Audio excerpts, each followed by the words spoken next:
आंबेगाव तालुका विद्या विकास मंडळ संचालित जनता विद्या मंदिर कनिष्ठ महाविद्यालय घोडेगाव येथे नर्मदे हर परिवार यांच्या वतीने भारतीय सैन्य दल परीक्षा व भरती मार्गदर्शन शिबिराचे आयोजन करण्यात आले होते।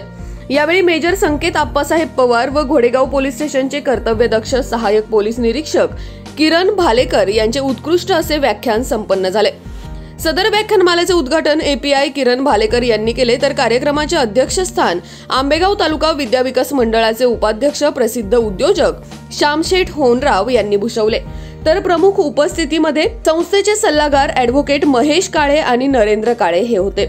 सदर कार्यक्रमात आपले विचार मांडताना एपीआय किरण भालेकर यांनी आजच्या विद्यार्थ्यांनी आपले आदर्श शोधावेत, तसेच उच्च स्वप्न पाहून त्यांच्या पूर्ततेसाठी अहोरात्र परिश्रम घेऊन आपल्या आई-वडिलांचे आणि परिवाराचे नाव उज्ज्वल करण्यासाठी कष्ट करावेत असे विचार यावेळी त्यांनी मांडले। भारतीय सैन्य दलातील विविध संधी याविषयी मेजर संकेत पवार यांनी विचार मांडताना इयत्ता 10वी पासूनच आपले ध्येय निश्चित करून त्यासाठी अभ्यासाचे नियोजन करावे, तसेच सैन्य भरतीसाठी आवश्यक असणाऱ्या परीक्षा त्यांचे स्वरूप स्पष्ट केले। एनडीए सारख्या संस्थेतून आपण कशा प्रकारे सैन्य दलात अधिकारी बनू शकतो त्यासाठीची निवड पद्धती याविषयी सविस्तर माहिती कथन करून प्रत्येक सैनिक देशाला प्रथम प्राधान्य देऊन आपले जीवन कसे जगतो याविषयी विद्यार्थ्यांना मार्गदर्शन केले।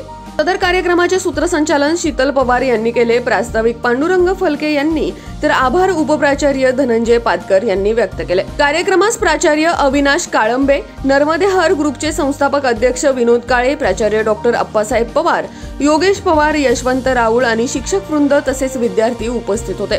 या बातमीची दृश्य पाठवली आहेत आमच्या आंबेगाव ब्युरो चीफ मोहसिन काठेवाडी यांनी।